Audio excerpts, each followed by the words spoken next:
ECI এর আজকে চিফের মুখ থেকে অনেক কথা শুনলাম ভোটারদের উদ্দেশ্যে, পলিটিক্যাল পার্টিগুলোর উদ্দেশ্যে, অফিসিয়াল যারা থাকবেন তাদের উদ্দেশ্যে এবং নিরাপত্তার দায়িত্বে যারা থাকবেন তাদের উদ্দেশ্যে। ভালো লাগলো।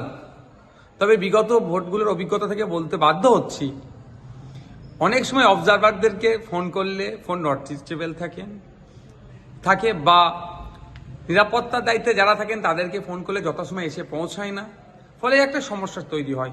কিন্তু এবারে যেভাবে দেখলাম বক্তব্য দিলেন বা যেগুলো শুনতে পেলাম, ভালো লাগলো যে ভারতবর্ষের গণতন্ত্রের সবথেকে বৃহৎ উৎসব, দেশ পরিচালনার দায়িত্ব কাদের হাতে থাকবে, জনগণ কাদের হাতে তুলে দিচ্ছে, এত বড় একটা নির্বাচন যাতে শান্তিপূর্ণ নির্বিঘ্নে হয় তার ব্যবস্থা, তার সুনিশ্চিত করবেন ইসিআই।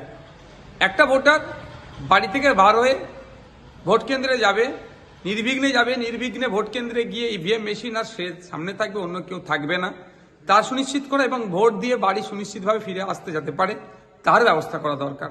শুনছি 7 দফায় ভোট হবে, 7 দফায় কত দফায় ভোট হচ্ছে বা কত বাহিনী আসলো, এর থেকে বড় কোশ্চেন জনমানুষে যেটা ঘুরছে বা আমরা একজন রাজনৈতিক ব্যক্তিত্ব হিসেবে প্রশ্ন তুলছি যে ভোটটা যাতে নির্বিঘ্নে হয়।